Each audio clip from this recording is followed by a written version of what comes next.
Hello everyone and welcome to this week's game review with Victor Fitzgerald.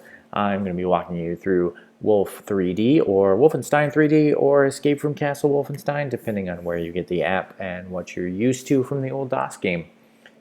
First off, I'm going to go ahead and start a new game for you, and since I've played quite a bit, I'm going to load it at the most difficulty and start at level 1, just to show you what is going on in the game.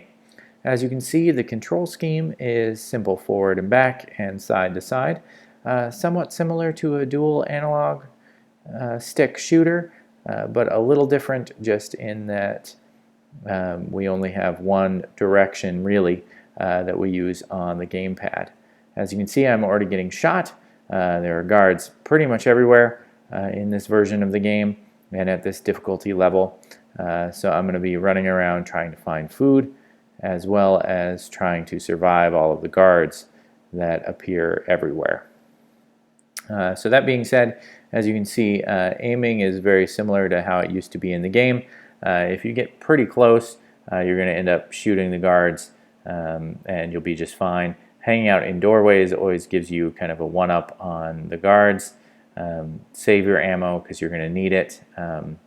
It's hard to find enough ammo throughout this game the more you play. So just kind of keep all those things in mind. Don't expect to be too impressed with any of the graphics here.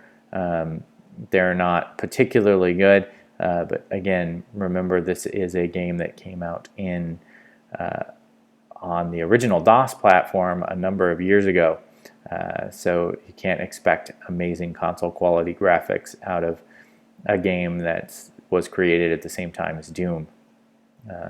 Now that being said, I'm doing all right now, just kind of mowing down guards with my large-scale weapons. But when you die, you start again at the beginning of the level with all of the guards that you've previously shot down, taken out. Oh, at least you do on the other difficulties. On this difficulty, you still end up with all of the same guards around.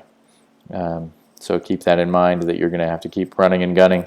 No matter what level you are on and how often you've died.